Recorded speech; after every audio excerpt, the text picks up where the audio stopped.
Bismillahirrahmanirrahim. Assalamualaikum warahmatullahi wabarakatuh.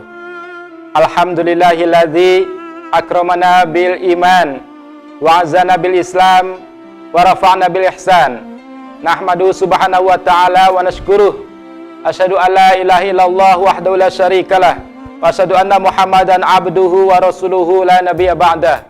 Allahumma shalli wa sallim wa barik ala sayyidina wa habibina wa maulana Muhammadin wa ala alihi wa sahbihi ajma'in, amma ba'd. Sahabat Asyifa Qalbu dimanapun Anda berada, sudah sepatutnya kita sebagai seorang hamba memanjatkan syukur kehadirat Allah Subhanahu wa Ta'ala, di mana hingga detik ini kita masih diperkenankan Allah Subhanahu wa Ta'ala untuk tetap hidup, untuk tetap dapat menikmati indahnya dunia.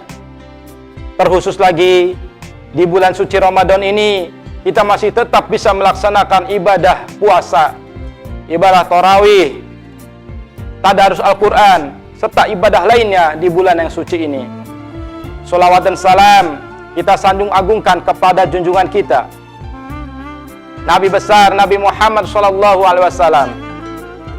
Semoga juga tercurah kepada keluarga beliau, sahabat beliau, dan kita selaku umatnya hingga akhir hayat kita. Sahabat Asyifa Qalbu yang berbahagia, pepatah Arab mengatakan, Subhanul yaumi rijalul ghad, bahwasanya pemuda hari ini adalah pemimpin masa depan. Ya, kita ingat proklamator Republik Indonesia, Bapak Presiden pertama Republik Indonesia, Insinyur Soekarno, juga pernah mengatakan tentang pemuda. Isinya adalah, berikan aku 10 pemuda, maka aku akan mengguncangkan dunia. Itu kata-kata proklamator Republik Indonesia. Karena memang di tangan pemuda lah maju dan mundurnya suatu bangsa.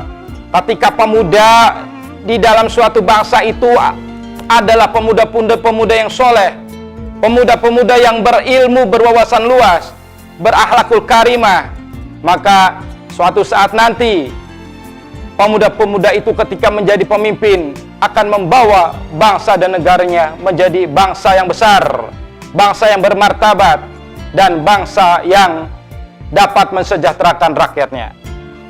Namun sebaliknya, ketika suatu bangsa diisi oleh pemuda-pemuda yang bobrok, pemuda-pemuda yang malas, pemuda-pemuda yang bodoh, maka suatu saat nanti akan datang masa di mana bangsa tersebut akan hancur. Kenapa? Karena pemimpin-pemimpinnya adalah pemimpin-pemimpin yang bodoh. Sahabat Asyifa Qalbu dimanapun Anda berada, Imam Syafi'i pernah mengatakan, man arada dunya fa'alaihi bi'ilmi, wa man arada akhirah fa'alaihi bil ilmi, wa man arada duhuma fa'alaihi bi ilmi. Barang siapa menghendaki dunia, maka dengan ilmu. Barang siapa ingin menghendaki akhirat, dengan ilmu. Dan barang siapa yang ingin kedua-duanya, maka raihlah dengan ilmu.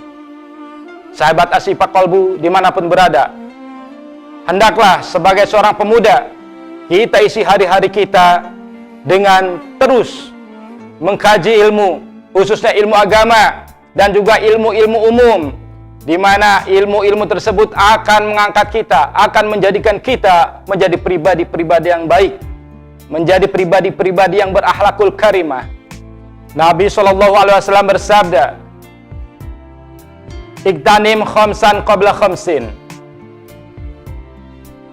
sababaka qabla haramika, wasihataka qabla saqamika, waginaka qabla fakrika, wa firagaka qabla suglika, wa hayataka qabla mautika. Yang maksudnya adalah manfaatkanlah 5 perkara sebelum 5 perkara. Yang pertama, masa mudamu sebelum datang masa tuamu.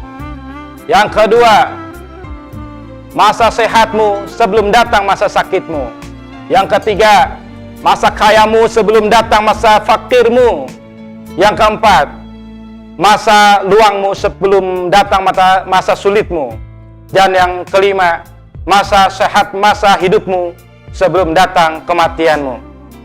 Sahabat Ashabu Qalbu dimanapun berada, hendaknya kita sebagai seorang pemuda selalu terngiang akan apa yang telah Rasulullah sampaikan tadi. Suatu ketika sahabat Mu'adz bin Jabal ingin melakukan perjalanan. Beliau bertemu dengan Rasulullah SAW. Beliau pun berkata, "Ya Rasulullah, nasihatilah aku." Kemudian Rasulullah SAW bersabda, "Sembahlah Allah dan jangan sekali-kali menyekutukannya." Kemudian Mu'adz bin Jabal berkata, "Tambahkanlah ya Rasulullah." Kemudian Rasulullah SAW pun bersabda, "Jika kamu meminta, maka baguskanlah sikapmu." Kemudian Mu'adz bin Jabal pun berkata, "Ya Rasulullah, tambahkanlah." Kemudian Rasulullah SAW pun bersabda, "Istiqomahlah dan perbaguslah akhlakmu." Ya, sahabat Ashabu Qalbu dimanapun berada, akhlak menjadi barometer yang sangat penting bagi pemuda. Terlebih lagi di zaman modern ini, di mana akhlak pemuda sudah bercampur aduk dengan teknologi. Rasulullah SAW pernah berpesan untuk pemuda.